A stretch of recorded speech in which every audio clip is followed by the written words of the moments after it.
Okay, for our next section of this line is the quadriceps muscle, and it starts from that subpatellar tendon below the knee and works its way up along all of these quadriceps muscles, particularly the rectus femoris muscle that runs across the top of the thigh here. Since I'm going to do this with my elbow, I'll just put a little lotion on to make sure I don't skitter and skate up Susan's leg. I'm not going to start right above the kneecap. I'm going to go an inch or two above the kneecap. And you can see that my hand is relaxed, and I am just going to let my weight sink a little bit. This is a lot easier to get in deeper with my elbow and with my body weight. And I'm just going to sink in a little bit, and I'm going to ask her to bring her knee up and down. And again, I remind you that the movement of the client really helps you know where you are and really helps the client know where you are and where he or she is. So just keep that knee coming up. That's beautiful, and down. And I am, again, lifting this tissue up because of the tendency of the front line to fall down. We're lifting it up. And you can see where I'm headed here is right up to the ASIS, the anterior superior iliac spine. And there I will generally stop. But if you find that the tone of the vastus medialis and the vastus lateralis aren't balanced, in other words, the outer part of the quadriceps is more toned than the inner part, you can, by changing the angle of your elbow, much like bowing on a violin, you just turn the bow on the violin so that it gets a different string, and we can come up like this. Is this okay, Susan? That's fine. That's not too deep for you? No. All right, and I noticed that I had my hand all tensed up here, so that was, I'll just relax it. The more relaxed I am, the more I can feel in my client. If I'm working out of tension, I can't feel anything going on in the client's body. But as it is,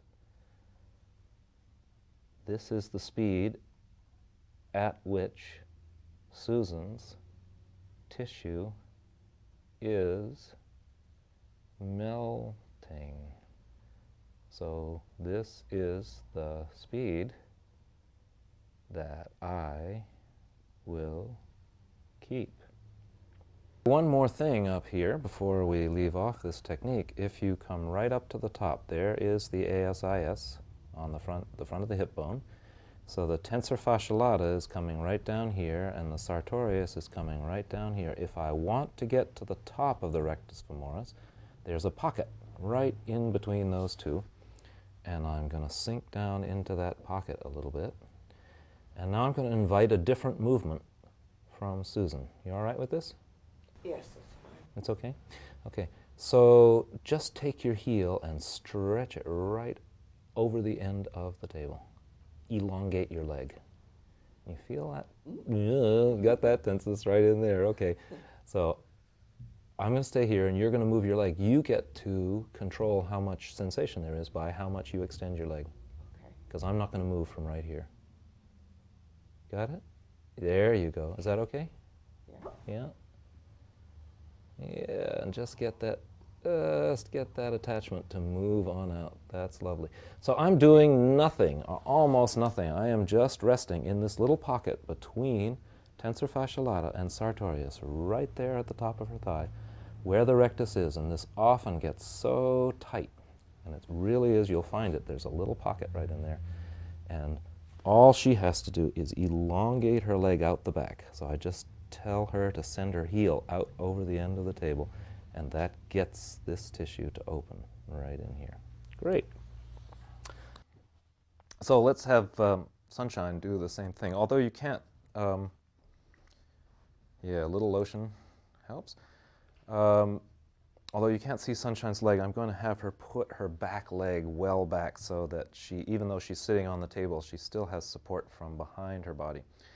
And yep, do you feel the notice that you can change how that feels for her with how you rotate the arm. You can make it softer or a little more sharpish by how you rotate the lower arm.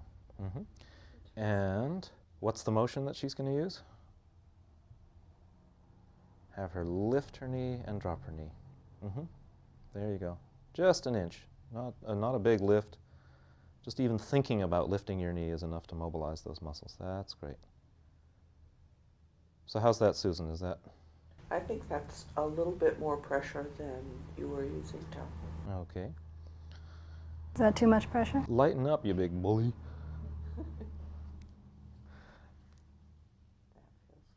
Yeah. Keep going right at that speed, because that's the speed at which she's melting. Do you feel that? Yes. It's happening right ahead of your arm. It's not even right under your arm. It's right ahead of where your arm is. That's great. That's great. Okay. Susan, as you lift your knee, keep this part of your back on the table. So you don't go into a lordotic curve. You don't go into a sway back as you lift your knee. Keep your back nice and flat as she comes up to the top of this. That's it. So you're elongating the back of your hip to lift your knee. Yep. I would love for you, while you're doing this, to have your other hand somewhere on her body rather than out in the middle of the air. I don't know what it does, but it's something about completing a circuit. The shiatsu people call it the mother hand. Yeah, that's the idea. Okay, How's that pressure? now, you see how you're tightening up your belly to get that up there? You stay right, just go really slow right where you are. So when you, go ahead, do it again so that the folks at home can see how the belly muscles are tightening, yeah? So instead of doing that, elongate the back of your hip. You were doing it when we got closer up to the hip. There you go. Nope. Starting again to work with the belly muscles. Lift the knee and leave the back down. There you go. Better. Because we don't want her to shorten everything up to do this action. We'd like her to elongate into the action, which is sometimes not easy when somebody has an elbow in front of your thigh.